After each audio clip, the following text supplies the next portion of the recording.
We are so happy that you are here with us this morning. My name is Allison, this is Evan, and we are your hosts for this morning. We are just so glad that you're here for our week 2 of Made for More series. Yeah, Allison, I'm so excited to be here. I'm excited for week number 2. If you're new here and you're wondering what Made for More is, again, we're excited you're here because this is a great series. As she said, we're in week 2. Week 1 is available online for you to go back and check out. It's a 4-part series with some great information packed into each week. So we do encourage you to go back to check it out because this Made for More series is fantastic. And basically, it's a 2-year initiative that we started last year. So we're revisiting it this year, and we're just, again, so excited you're here. Yeah, so like Evan said, 2 years ago, we really took this opportunity to jump into our Made for More series. So a year ago, we were just asking the question, what is it that God has for me? What is the more that God has for me? And so individually, we've been asking that question, but not only individually have we been asking the question, but as movement and as a church, what is the more that God has for us? And we really broke it down into 3 parts. The first being more through mobilization, which if you were tuned in last week, you heard us a little bit talk about that. The second being more with our community. And lastly, more with our partners. So we've just taken this series and it's really just been pretty moving as a church and also just individually. And as you mentioned, the significance of being a part of each week and tuning into the series. Yeah, absolutely. And hey, listen, if you are new, we really want to get to know you. We want to let you know that you're welcomed here as you are. If you have concerns, if you have doubts, if you just have no idea what's going on, it doesn't matter. We're just so happy that you're here. We hope that you'll take a second to fill out a comment card, which you can find in the comments. It's pinned to the very top of the comment section. And just give us your name and some more information about you so we can get to know you a little bit better. Yeah, we would love for you to just fill out that connection card. We'd love to know who you are and just ways that we can be praying for you. Reach out to know who you are. So just to kind of give you a glimpse of what this morning is going to look like, we're going to take a time of worship and we're going to sing a few songs, and we're actually going to get to hear from Evan himself and his amazing wife Rachel and their story of how they've been walking through the Made for More series.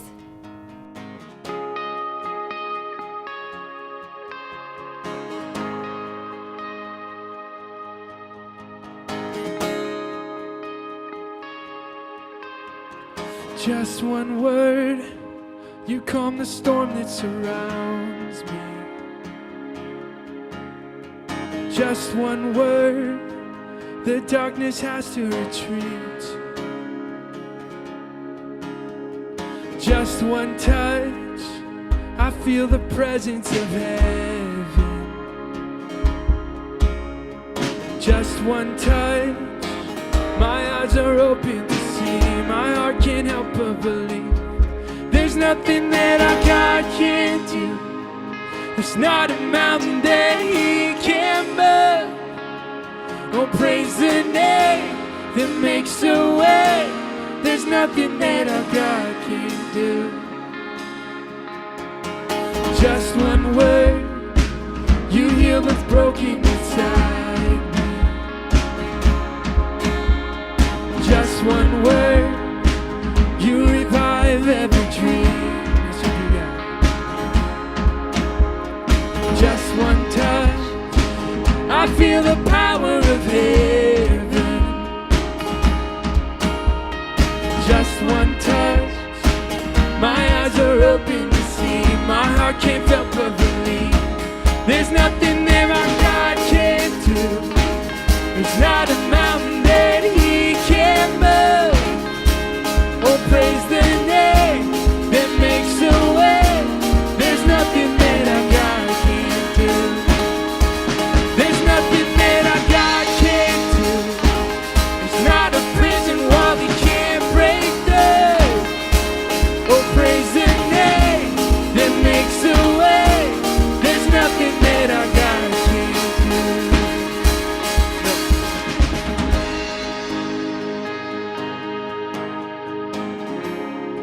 There's nothing, no, you're so good, God. You are present here.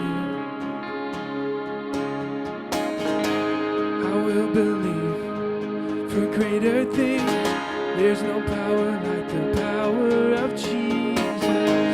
Let faith arise, let all agree. There's no power like the power of Jesus. I will believe for greater things. There's no power like the power of Jesus. Let faith arise, let all agree. There's no power like the power of Jesus. I will believe for greater things. There's no power like the power of Jesus. Let faith arise, let all agree. There's no power like His power. There's nothing that our God can't do. There's not a mountain that He can't move. Oh, praise the name that makes a way. There's nothing that our God can't do. There's nothing that our God can't do. No. There's not a mountain He can't move. Oh, praise the name that makes a way. There's nothing that our God can't do. Oh, oh, oh, oh. Oh, oh, oh, oh. Oh, oh, oh, oh. Yo. Oh, oh, oh,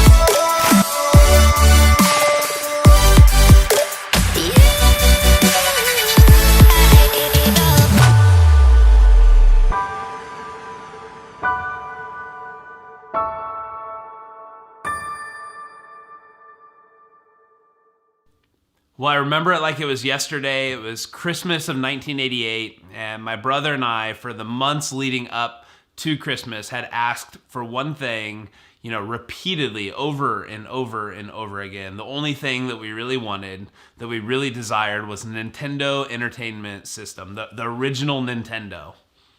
And I remember, that morning, Christmas morning, waking up and rushing down the stairs and starting to scope out and check out all the packages just to see what was under the tree, and maybe that Nintendo would be there. And we start opening gifts, and the first gift we open, it's not it. We throw it to the side. The next gift, not it. We throw it to the side, and eventually we get through all of the gifts. There are no more gifts under the tree, and there's still no Nintendo.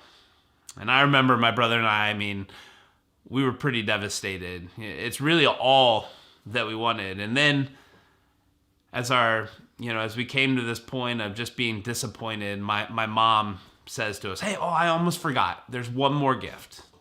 She goes into the other room and she comes back with a box, the right shape, the right size, even the right weight. And as we open it up, there it is in all of its glory, a Nintendo. For the next month, my brother and I, we spent it glued to our console TV in our living room, just playing over and over and over again, trying to get as far as we could in Mario Brothers, shooting ducks along the way, and just thinking, man, could it get any better than this? Well, eventually, here's what happened. Could it get any better than this? Eventually, what happened was it really became sort of stale. It just became something old, something that we've had for a while, and that no longer was what it once was. And then Super Nintendo came out, and after that, came Nintendo 64 and on, right? Every time you think, can it get any better than this? Something new, something better comes along. Well, we're in this series together, really more than a series. We're on this faith journey together called Made for More. And in this journey that we're going on together, we're asking a question: what's the more that God has for me? We're challenging you to ask that question. I'm asking that question because here's what we believe. We believe that God really has something more for each and every one of us, that he's able to do immeasurably more than all we can, ask or imagine. And today, in order to really build on this journey that we're going on, I want to ask another question. And here's the question I want to ask you today. It's simply this: do you believe that there's more than this? Do you believe that there's more than this? Now, maybe you're asking yourself, what is this? What are you even talking about? And so let me just, build on this a little bit. Do you believe that there's more than just today? More than just this moment? More than just what stands in front of you, the worries of today, the things that we have to look forward to maybe today or tomorrow, but perhaps there's more. Do you believe that there's more than just, you're born, you're a child, you grow up, you become an adult, you get married, you have kids, they have kids, you become a grandparent, you retire, and eventually you die, and it's, the end, and that's kind of life as a whole. But do you believe that there's more than this? We said last week that this is really a faith journey that we're on. And, as we think about faith, it's really trusting in the promises of God and then living your life according to those promises. And we looked at Abraham's story of trusting in God, that by faith, when God called Abraham away from the land that he was currently living and into the unknown, he went because of faith. And today, I want to talk about, as we live this life of faith, as we choose faith over fear, I want to talk about another choice that we make. Just as we choose faith over fear, there's another choice that is really a faith-building, faith-defining choice that we have to make. And today, what I want to talk to you about is the choice we have to choose eternity over temporary. We can choose to live for today in the moment, for the temporary, or we can choose to live for eternity. And that choice that we have to make is a defining choice that people make who are made for more. So, hey, let's go ahead and take a look back at Abraham's story a little bit, because inside of Abraham's faith story is a great kind of picture of why this decision matters so much. Last week we were in Hebrews chapter 11. We're going to be there again, but let me just read a couple of verses as we get started into this conversation today. And here's what we read last week in verse 8. It says, "By faith, Abraham, when called to go to a place he would later receive as an inheritance, obeyed and he went, even though he did not know where he was going." Now, like I said, this is a faith decision that Abraham makes. But the question is, why did he take that step of faith? I mean, what gave him the confidence and the courage to step out and to trust God in this? To live by faith. And the answer to that's really found just a couple of verses later in verse 10. Here's what we read, and I don't want us to miss this. He says, the writer of Hebrews says, "For he was looking forward to the city with foundations whose architect and builder is God." See, Abraham looked forward with great anticipation to the future, to what God had in store for him beyond just what was on this earth. And as Abraham and his family chose to live by faith and trust in the promises of God, look what happens as they do that. Look what they experienced in verse 13. It says, "All these people were still living by faith when they died. They did not receive the things promised. They only saw them and welcomed them from a distance, admitting that they were foreigners and strangers on earth. Now, this is fascinating to me because what's going on here is that the promises that God made, God had promised Abraham that his descendants would be as numerous as the stars in the sky, that he would build him into, from him would come this great nation. And yet Abraham never fully experiences that on this side of eternity. But the reason that Abraham walked by faith, the reason that Abraham trusted in God is because he knew that there was more than this, that this world was not all that there was. You see, Abraham was living for eternity. And that's exactly what we see the writer of Hebrews say next. Check this out. It says this: if they had been thinking of the country they had left, they would have had opportunity to return, but instead they were longing for a better country, a heavenly one.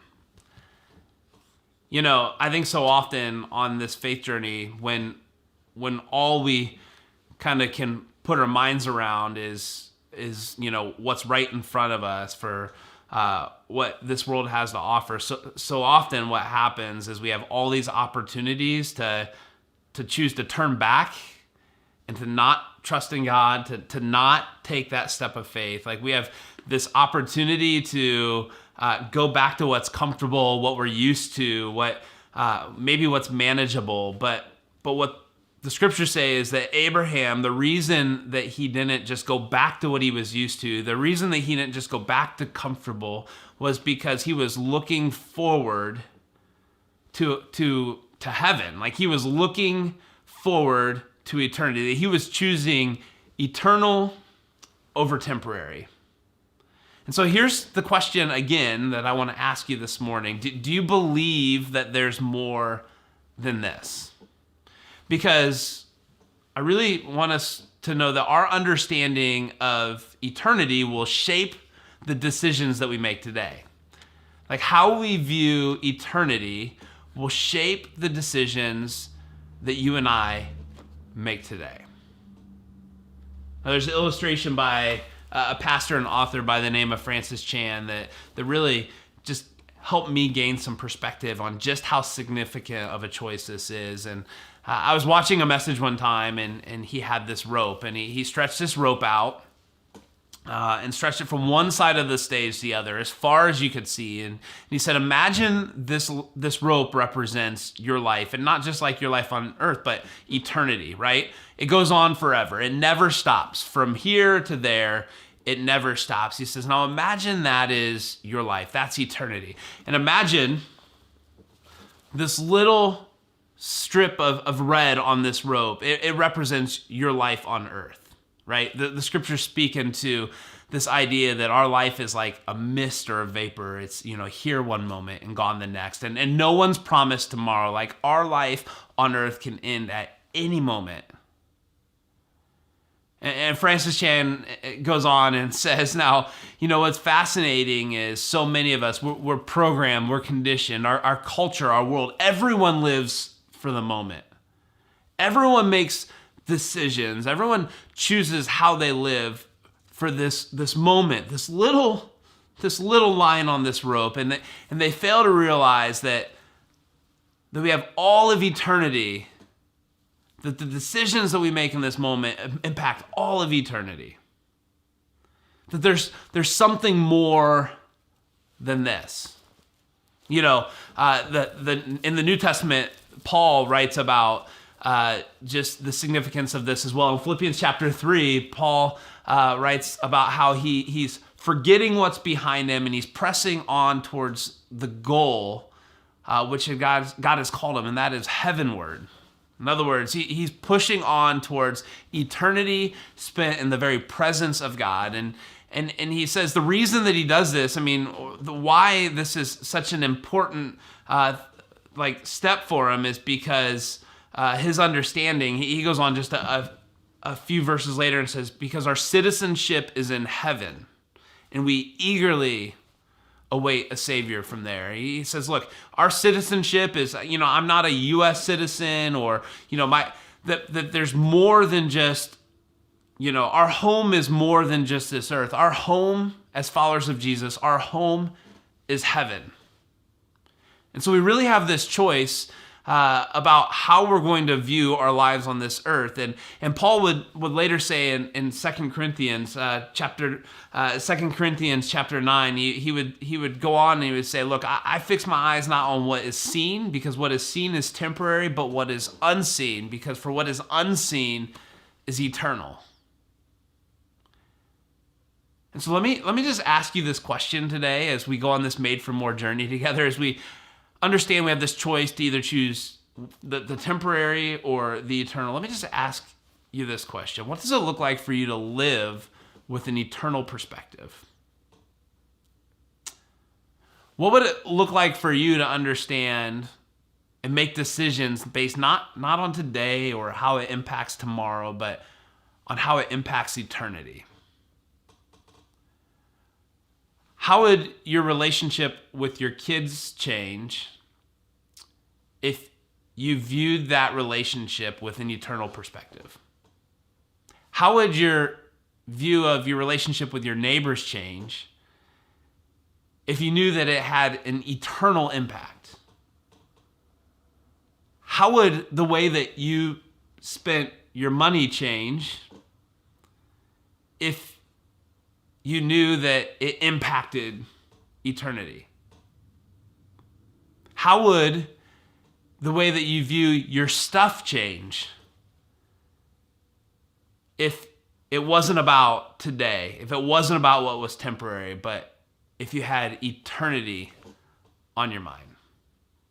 You see, I think this Made for More faith journey, that one of the key components of being people of faith is realizing that we have this choice to make. Do we choose what's seen, which is temporary, or what's unseen, which is eternal? Because our understanding of eternity will impact and it'll shape the decisions that we make today. And let me just encourage you in this. There's more than this, that you and I were made for more. So here's the exciting part when we think about God calling us to be a part of the community. Last year, when we started this Made for More series, we also started taking steps to building something that could not only serve movement, but also serve the community by way of a building, an actual building, an actual space for us to gather. And there were a lot of uncertainties in the last year, as all of you know, I'm sure. But we're very fortunate that steps are being taken and there is some movement with the new facility. Yeah, exactly. That timeline definitely doesn't look like what we imagine it to look like. But this is, the way that God wants it to be, because He's not going to give us anything that we can't handle. So right. We just know that, our timeline isn't ideal of what we were hoping for it to be, but we just know that God has a plan, and our building is in full effect right now. If you drive by, they are working hard and construction is going. But with that, we just didn't want our building to be somewhere that we just go to church on Sunday and meet. We don't want it to sit empty for Monday through Saturday. We want it to have purpose, and we want it to be used for God and for the community. And so that's just where we are at with our building, and just know that construction is going, and someday soon we are going to be in there. And Evan's going to talk a little bit about the exciting news about November 22nd, if you weren't joining us last week to hear about it. Yeah, so like you said, November 22nd, we're going to have an awesome day where we're going to gather at the building, and we're going to pray over the space. We're going to take some time to maybe write some names on the floors of just people we've been praying about, people we hope are impacted by this Made for More movement. So again, mark your calendar, Sunday, November 22nd. We're really looking forward to that date. Exactly. I can't wait for everyone to join and gather on November 22nd, and to be able to write down those names and just show what God has called us to and who we are been praying for, and just using that building again, like we said, for more than just it being a building. So we can't wait for you to join us that day. Yeah, absolutely. And hey, We want to take a second just to talk about giving. We were really blessed when this whole Made for More series started last year. A lot of people made some commitments that maybe stretched themselves, right? Maybe took them out of their comfort zone. But those commitments have been huge for us at Movement. And at the end of these 4 weeks, you're going to have a chance to make a commitment as well. Right now we just really want you to be able to be present for these 4 weeks, to get the information, to learn more about Movement and about the Made for More series. However, we do want to take one moment. If you do feel called to give today, you can head to movementfinley.com/give and you can do that if you'd like to. Yeah, so as we were taking this time for a moment of giving, we want to enter into the story that Evan and Rachel have given us and just hear how the Made for More series has impacted them and how God has, been working in their lives.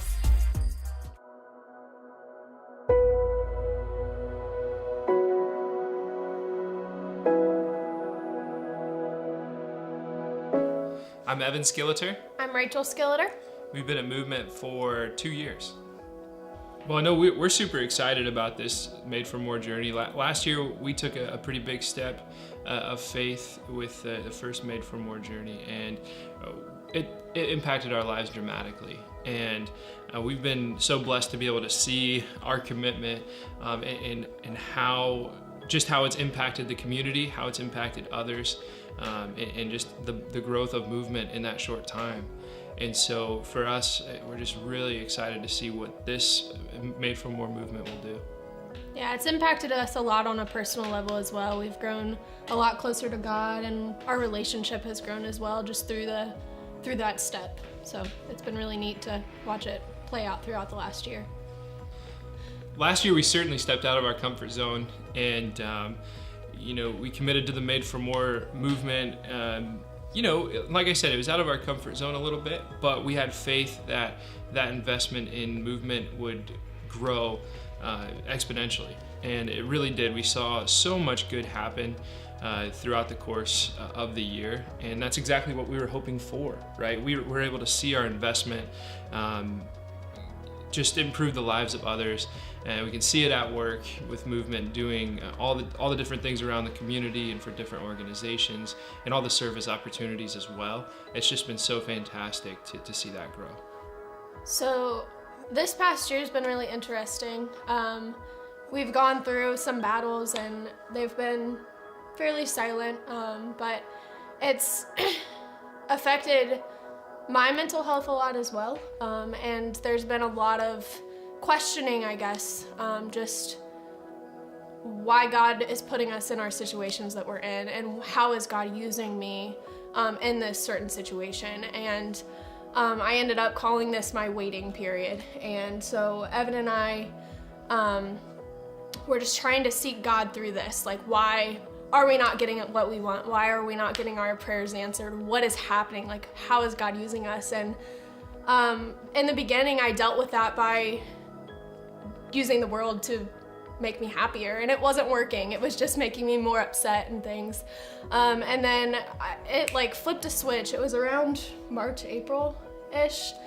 And I said, we can't keep trying to control this situation ourselves. We have to turn this over to God and deal with it with God's timing. So for the last few months, it's been all poured out to God, and constant prayers and prayer warriors, and we've started to be more open about our situation. So we did find out very recently to this recording that Rachel is pregnant, and we were trying for a long time. And again, it's just a testament to turning everything over to God, and to not, like Rachel continues to say, not relying on worldly things, but to fully focus on God. Turn your problems over to God. Look, you may not always get the answers you're after, okay, and that happens, but again, you have to remember, God has your back. Everything is in God's plan. And when you think about the Made for More movement, it's the same way. You're stepping out of your comfort zone. You're giving things up to God and watching God work. My advice would be just to make yourself uncomfortable, because God's not going to work in you if you're depending on things that are not Him. And so sometimes you have to give things up that you're used to and that are comforting to you in order to make room for God to move in your life, but ultimately in everybody else's life that it'll affect. Absolutely, and it may be a step outside of your comfort zone, and that's exactly what we did.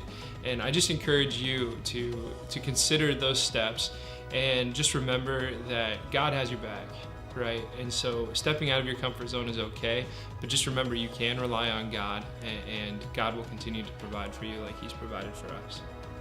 I'm Evan. I'm Rachel. And we're made for more. I'm Evan. And I'm Rachel. And we're made for more. Ready? I'm Evan. And I'm Rachel. And we're made for more. 1, 2, 3, 4.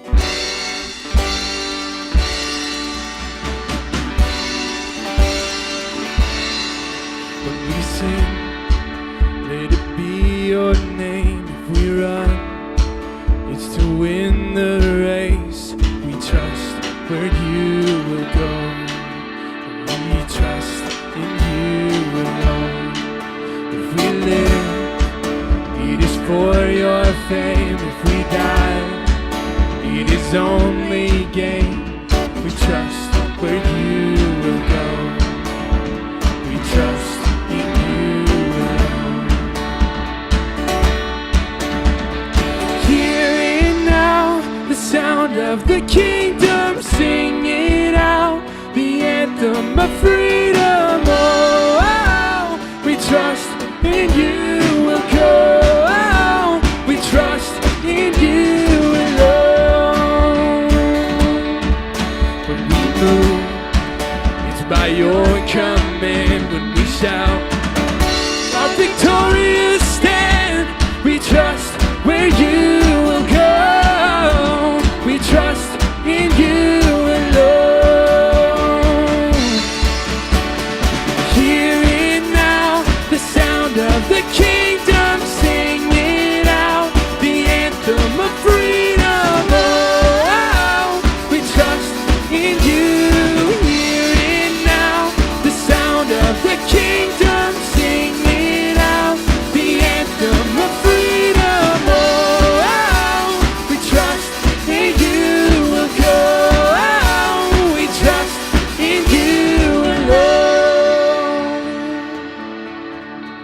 You part the sea, you move the mountains through raging storms. You walk on water, 'tis so sweet to trust in Jesus. You part the sea, you move the mountain, the raging storm. Lord, you walk on water from life to death, 'cause death means life when you make a way. Lord, you make a way, we go.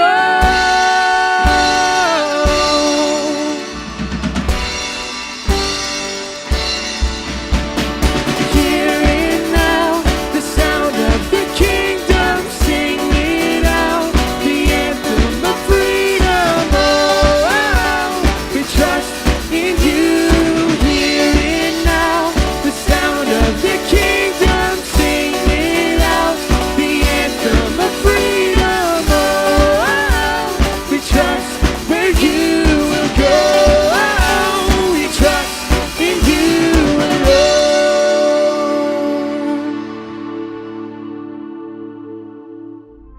Again, we're so excited that you could join us this morning, especially for such a significant series.